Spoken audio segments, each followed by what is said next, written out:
ভুক্তভোগী হচ্ছে। মেয়েরা স্বাধীনভাবে চলাফেরা করতে পারছে না, পরাধীনভাবে আর কি চলাফেরা করতে হচ্ছে। কেন সেটা হবে? তো হচ্ছে রাত্রি 1টা হোক বা 2টা হোক বা রাত্রি 12টা হোক, তো মেয়েরা কেন স্বাধীনভাবে আর কি চলাফেরা করতে পারবে না? আমার কথা এটাই যে ছেলেদের তো সেই অসুবিধাটা আর কি হচ্ছে না, বা ছেলেরা। গুড মর্নিং বন্ধুরা, শুভ সকাল। তোমরা কেমন আছো? আশা করি ভালোই আছো। আমি ভালো আছি। তো চলো আজকের ব্লগটা দেখতে থাকো। আজকে হচ্ছে বুধবার, আবার একটা নতুন ব্লগ নিয়ে হাজির হয়ে গেছি তোমাদের সামনে। আশা করি আজকের ব্লগটা বেশ ভালোই লাগবে তোমাদের। সকাল সকাল আরও একটা ব্লগে স্বাগত জানিয়ে তোমাদেরকে নিয়ে আজকের ব্লগটা শুরু করলাম। সকালবেলা যেটা সবার প্রথম কাজ, বিছানাটা তুলে নেওয়া, সেই বিছানাটা তুলে নিয়েছি আর বালিশগুলোকে ছাদে দিয়ে আসলাম। একটু রোদে থাকলে বেশ ফুলে থাকবে। আমরা তো মেয়েরা, আমরা কি সত্যি স্বাধীন? জানি না। কি বলো তো, যে কালকে 15ই আগস্ট, কালকে স্বাধীনতা দিবস। তো এবার 78তম স্বাধীনতা দিবস, তাও মেয়েরা এখনও স্বাধীনভাবে আর কি চলাফেরা করতে পারা যায় না। কেন পারা যায় না তার নিদর্শন তো আমরা আর নিউজ খুললেই আর কি দেখতে পাচ্ছি। আরজি করের যে ঘটনাটা আর কি ঘটে গেছে, সেটা এতটা খারাপ, এতটা যে ঘৃণ্যতম একটা জিনিস, সেটা সত্যি একটা মেয়ে হয়ে বলছি, খুবই খারাপ। প্রতিবাদে ঝড় উঠেছে, তো সত্যি প্রতিবাদে ঝড় ওঠাই উচিত। এরকম জঘন্য মানুষদের জন্য সারাটা দেশ আর কি ভুক্তভোগী হচ্ছে। মেয়েরা স্বাধীনভাবে চলাফেরা করতে পারছে না, পরাধীনভাবে আর কি চলাফেরা করতে হচ্ছে। কেন সেটা হবে? তো হচ্ছে রাত্রি 1টা হোক বা 2টা হোক বা রাত্রি 12টা হোক, তো মেয়েরা কেন স্বাধীনভাবে আর কি চলাফেরা করতে পারবে না? আমার কথা এটাই যে ছেলেদের তো সেই অসুবিধাটা আর কি হচ্ছে না, বা ছেলেরা কোনো জায়গায় গেলে পারে সেখানে তাদেরকে শুনতে হচ্ছে না যে হচ্ছে এত রাত্রি হয়ে গেছে, কেন এখন আসলি? বা রাত্রি 12টা বাজে এখন, 1টা বাজে এখন, 2টা বাজে এখন, এত রাত্রে কেন আসলি?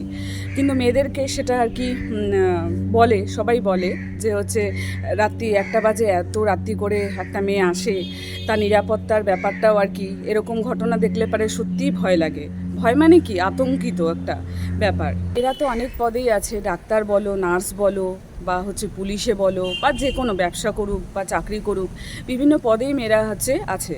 তো সেই মেয়েরাই যদি আজকে সুরক্ষিত না হতে পারে, তাহলে পারে তো খুবই অসুবিধার ব্যাপার। আজকে অনেক দিন ধরে ভাবছি যে এরকম ঘটনা, এত ঘৃণ্যকর ঘটনা সত্যি সমাজে যারা আর কি করছে, তো তাদেরকে সত্যি চরমতর আর কি শাস্তি হওয়া উচিত তাদের। আমার তো সেটাই মনে হয়, তাই তোমাদেরকে বলছি। এত জঘন্যকর ঘটনা এর আগেও আমরা শুনেছি, তো জানি না এবারও আর কি শুনলাম সেটা কলকাতার।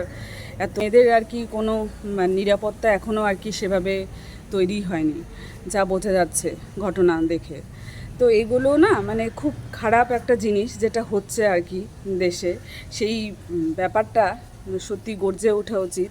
আর অনেকেই তো আছে যে হচ্ছে রাত বিরাতে বাড়িতে ফেরে, যেরকম হচ্ছে যারা বিভিন্ন আর কি বিভাগে, ধরো হচ্ছে নার্সরা বা ডাক্তাররা, তাদের তো থাকতেই হবে, তাদের ডিউটি আছে, তাদের তো থাকতেই হবে। তারা যদি সুরক্ষিত না থাকে এই সমাজে, তাহলে পারে তো সব মেয়েদেরকেই সুরক্ষা দেওয়া উচিত, কিন্তু তার সাথে সাথে যারা আর কি এইসব বিভাগে কাজ করে, তো তাদেরকে তো আরও বেশি সুরক্ষা দেওয়া উচিত। অনেক মেয়েরা বা বউরাই আছে যে সংসারের জন্য আর কি, তো তারা হচ্ছে রাত বিরাতে আর কি বাইরে বেরিয়ে কাজ করতে হয়। ধরো সিকিউরিটি গার্ডের কাজ করে, আমাদের পাশাপাশি বাড়ির মহিলার কথাই বলছি। তো সিকিউরিটি গার্ডের কাজ করে তার সংসার সামলে আর কি কাজকর্ম করে 5টার সময় বেরিয়ে পড়ে, রাত্রি আর কি ভোরবেলা একদম আসে। তো তাদের নিরাপত্তা কোথায়? আমি তো সেগুলো আর কি সত্যিই দেখতে পাচ্ছি না। একটা ডাক্তারের সাথে যদি এরকম ঘটনা ঘটে, তাহলে পরে সাধারণ মেয়েদের সাথে যে ঘটবে না, সেটা কে বলতে পারে? এরকম ব্যাপার তো হয়ে যাচ্ছে। এর কোনো নিরাপত্তা দেওয়ার মতন কোনো কিছু আর কি তৈরি হচ্ছে না। সমাজে কিছু মানুষ আছে কি বলতো, যারা বলছে যে হচ্ছে মেয়েরা কেন ছোট ড্রেস পরবে, মেয়েরা কেন বাজে বাজে ড্রেস পরবে। আবার হচ্ছে বলছে অনেকে যে মেয়েরা কেন এত রাতে আর কি বাড়ির থেকে বেরোবে, বা মেয়েরা কেন ওই জায়গাটাই আর কি, বুঝতে পারছি তোমাদেরকে এত ডিটেলসে বলছি না, তো মেয়েরা কেন ওই জায়গাটাই আর কি ঘুমানোর জায়গা আর কি বেছে নিল, এরকম আর কি অনেকের কাছেই আর কি শুনতে পাচ্ছি। যে ডাক্তার দিদির সাথে ঘটনাটা ঘটেছে তার কথাই বলছি। তো আমার মনে হয় না এটা কেন হবে। মেয়েরা যে কোনো কিছু আর কি পড়তে পারবে, ছেলেদের মানসিকতাটা চেঞ্জ করা উচিত। কারণ ছেলেরা কেন ওই নজরে আর কি মেয়েদেরকে দেখবে? তো সেটাই হওয়া উচিত না। তো মেয়েরা ছোট ড্রেস পরুক আর বাজে ড্রেস পরুক আর যাই কিছু পরুক না কেন, তো ছেলেরা যদি এরকম মানসিকতার হয় তাহলে পরে তো নিজের ঘরে ভাই বোনও তো আছে, তো তাদের কথাও চিন্তা করতে হয়। ভাই বোন এদের মানসিকতা আমি জানি না, এদের ভাই বোন থাকলেও মানে যারা আর কি ঘটনাটা ঘটিয়েছে আমি জানি না, তাদের তো উপযুক্ত শাস্তি মানে হওয়া উচিতই। তো ছেলেদের এই মানসিকতা যদি চেঞ্জ না করে তারা, তাহলে পারে এই, আমি সব ছেলের কথাই বলছি না, এই যে যারা আর কি ঘটনা ঘটিয়েছে বা যারা আর কি এরকম নজরে আর কি মেয়েদেরকে দেখে তাদের কথাই বলছি, তো তাদের মানসিকতাটা একটু চেঞ্জ করলে মনে হয় এইসব ঘটনা আর কি পুনরাবৃত্তি হবে না, আমার মনে হয় সেটাই। আর এই যেসব এরা আর কি যে যারা আর কি ঘটনাটা ঘটাচ্ছে বা ঘটিয়েছে, তো তাদের তো মনে হয় মানে সত্যি এই পৃথিবীতে আর কি বেঁচে থাকার কোনো অধিকার আমার মনে হয় না নেই। এত বড় ঘটনা একটা মেয়ের সাথে, কতটা ওনার মা বাবার কতটা আর কি কষ্ট করে একটা মা বাবা তাকে মানে ডাক্তার করেছে, পড়াশোনা শিখিয়েছে, তো তারপরে তার সাথে এই ঘটনাটা মানে সত্যি মানে দুঃখজনকের থেকেও যদি কিছু হয় আমার মনে হয় সেটা। তো মা বাবার কাছে সত্যি এটা মানে খুবই কষ্টকর, দুঃখজনক। তাদের বেদনাটা অন্য কেউ আর কি নিতে পারবে না। সন্তান হারালো, তো তাদের কাছে এই মানে সমাজে যে এই কিছু কিছু মানুষের জন্য আজকে এরকম ঘটনা আর কি ঘটলো, তো তাদের তো উপযুক্ত শাস্তি হবেই। জানি না তাদের মেয়ে আর কি ফিরে আসবে না, এটাই আমার কথা, যে যতই শাস্তি পাক যত কিন্তু তার আত্মার শান্তি হবে, এটাই ঘটনা। তো অনেক কথা বললাম তোমাদেরকে, জানি না কতটা আর কি হবে, মানে খবর খুললেই বলো বা নিউজ খুললেই একই ঘটনা এগুলো, মানে দেখতে দেখতে সত্যি আমার এত খারাপ লাগে যে মানে মেয়েদেরকে সত্যি নিরাপত্তা বলো কোনো কিছুই আর কি দেশে কিছুই হচ্ছে না, বা কি হচ্ছে যেটা আর কি আবার পুনরাবৃত্তি ঘটছে। একই ঘটনা 4 বছরের মানে বাচ্চার থেকে শুরু করে একদম বুড়ো অবধি আর কি এরকম ঘটনা ঘটছে। তো এগুলো ঘটনা সত্যি বন্ধ হওয়া উচিত। তো একটা মেয়ে হয়ে আমি ভাবলাম যে আজকে এই ঘটনাটা তোমাদের সাথে আর কি বলি, যে এরকম ঘটনা সত্যি হওয়া উচিত না দেশে বা সমাজে, এরকম মানুষজন থাকাই উচিত না। যে ঘটনাটার কথা তোমাদেরকে বললাম, তো সেগুলো ঘটনা অনেক আর কি এরকম ঘটেই যাচ্ছে, হয়তো আমরা সেগুলো জানি না, সেগুলো সোশ্যাল মিডিয়া বলো খবরে বলো সেগুলো দেখাচ্ছে না, তাই আমরা জানতে পারছি না। কিন্তু এরকম ঘটনা কিন্তু হামেশাই আর কি ঘটছে, মানে আরজি করে যে ঘটনাটা ঘটলো সেই ঘটনার কথাই পরিপ্রেক্ষিতেই আমি বলছি কথাটা।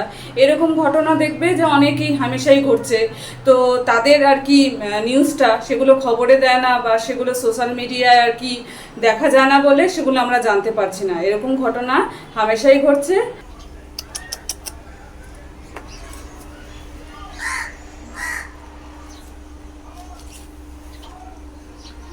তাড়াতাড়ি খা, অন্য কেউ আবার চলে আসবে না। হ্যাঁ হ্যাঁ, তাড়াতাড়ি তাড়াতাড়ি। এত খিদে পাই গেছে, এত খিদে পাই গেছে। ওই যে ওখানে আবার হচ্ছে গরু আসছে। শেষ শেষ শেষ, শেষ হয়ে গেল, যা আবার রাত্রিবেলায়, ঠিক আছে। তো সকালে উঠে অনেকগুলো কাজকর্ম হয়ে গেছে, কাজকর্ম বলতে খাওয়া দাওয়া হয়ে গেছে, সকালে টিফিন জলখাবার খাওয়া দাওয়া হয়ে গেছে, হাজব্যান্ড চলে গেছে, ওকে ভাত বেড়ে দিলাম। তারপর হচ্ছে সকালবেলা হচ্ছে পরোটা খেয়েছি আজকে, কালকে রুটি খেয়েছিলাম, তো আজকে পরোটা খেলাম।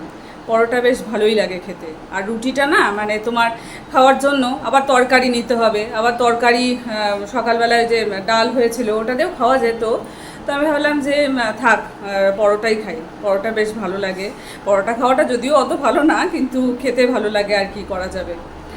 তো আজকের মেনুগুলো তোমাদের সাথে একবার শেয়ার করে নিই। আজকে হচ্ছে কলার ডাল হয়েছে, কলার ডাল খেতে বেশ ভালোই লাগে, আর কলার ডালে কাঁঠালের বীজ, তারপর হচ্ছে কোয়াশ গাজর এসব দিয়ে করলে পরে বেশ ভালোই লাগে খেতে। তো কলার ডাল হয়েছে, আর হচ্ছে মাছের ঝোল হয়েছে, কাতল মাছের ঝোল, আর হয়েছে না আর হবে হচ্ছে মাছের তেলের বড়া, গরম গরম মাছের তেলের বড়া, সেটা পরে হবে। তো এগুলোই আজকের মেনু।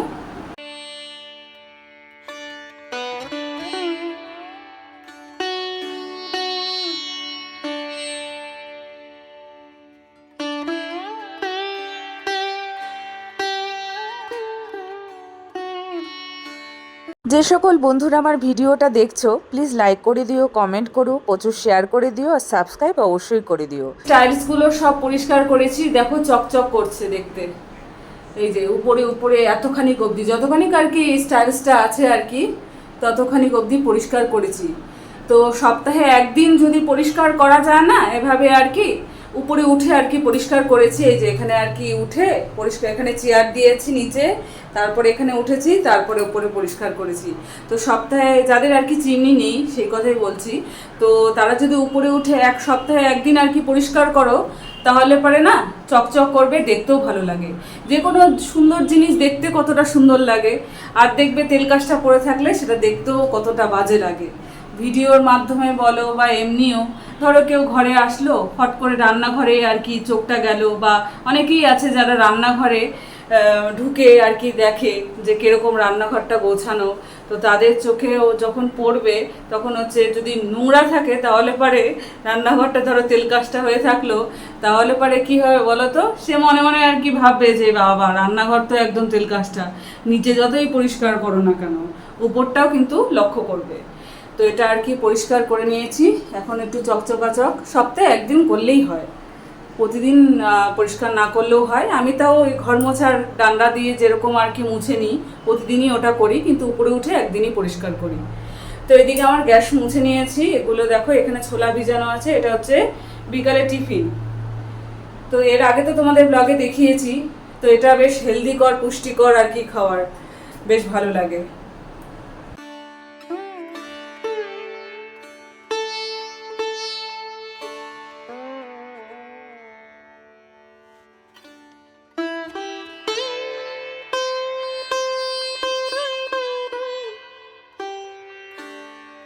আজকে ঘর মুছতে গিয়ে যে কি বিভ্রান্তিতে পড়লাম কি আর বলবো। এবার আমাদের ঘরটা মোছা হয়ে গেছে, এবার মাঝখানে ঘরটা আর কি মুছছি, দেখলাম যে ডান্ডাটা আর কি মানে ঘর মোছার লাঠিটা সেটা আর কি পটাশ করে আর কি ভেঙে গেল, যেই মাথাটার থেকে আর কি ওই মোছা হয় সেই মাথাটাই আর কি ভেঙে গেছে। উপরে যদি ভাঙতো তাহলে পরে তো কোনো অসুবিধা হতো না, লাঠি ছোটো থাকলেও কোনো অসুবিধা না, কিন্তু ওই যেই মাথাটা দিয়ে আর কি মুছবো ওটাই আর কি পটাশ করে গেল ভেঙে। কি অসুবিধা মানে কি বলবো, আর এতদিন ধরে হচ্ছে মানে এরকম করে মোছা অভ্যাস না, এখন কি বলো তো ওই লাঠি ছাড়া মোছা খুব অসুবিধা। তো দেখি বিকালে যেতে হবে, এই সামনের দোকানেই যাব, তো গিয়ে একটা আর কি লাঠি বা এই ঘর মোছার ডান্ডা আর কি নিয়ে আসবো, নাহলে পরে কালকেও আবার অসুবিধা হয়ে যাবে। তারপরে কি করলাম শোনো, তারপর হচ্ছে কি করবো, এখন লাঠিটা তো অনেক চেষ্টা করলাম, অনেকটা সময়ও লস হলো, অনেকটা চেষ্টাও করলাম, কিন্তু লাঠিটা আর কি জোড়া দিতে পারলাম না, মানে মুখটা যে জায়গাটা আর কি ঘর মোছার সেই জায়গাটাই তো ভেঙে গেছে। তো অনেকটাও চেষ্টা করলাম যদি আর কি কোনোভাবে আর কি মোছা যায় ওটা দিয়ে, তো কোনোভাবেই মোছা গেল না। আর কি করা যাবে, বিকালে যেতে হবে আমাকে, গিয়ে নিয়ে আসবো এই সামনাসামনি দোকান থেকে। নিচে চলে আসলাম, তো এদিকে দেখো মাছের তেল আছে, তো মাছের তেলের বড়া এখন ভাজবো। তো মাছের তেলের বড়া কিন্তু বেশ ভালোই লাগে, তো ডালের সাথে মাছের তেলের বড়া বেশ জমে যাবে। কিন্তু পরে যেহেতু ভয়েস দিচ্ছি, তো মাছের তেলের বড়া খেয়ে আমার প্রচণ্ড আর কি অ্যাসিডিটি হয়ে গেছে, গলা বুক আর কি জ্বলছে, তো পরে একটা অ্যাসিড ওষুধ খেতে হলো। তো কি আর করা যাবে, লোভে পাপ পাপে মৃত্যু। তো যাই হোক, এত লোভ করাটাও মনে হয় ভালো হয়নি, অনেকগুলো ভেজেছিলাম বুঝলে তো। তো টপার টপার কি ডালের সাথে বেশ ভালোই লাগছে খেতে, তো বুঝতেও পারিনি যে অ্যাসিডিটি আর কি গ্যাস অ্যাসিডিটি হয়ে যাবে, গলা বুকটা আর কি জ্বলছে। তো আর কিছু করার নেই, একদিন শখ করে খেলাম, তো এরকম হবে, আর কি করা যাবে।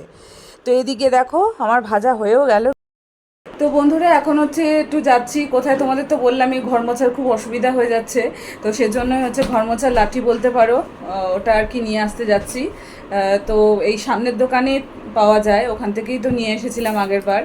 তো ওটা না একদম জং ধরে ধরে একদম পচে গেছে বুঝলে, তো ওই জন্য আর কি ভেঙে গেছে।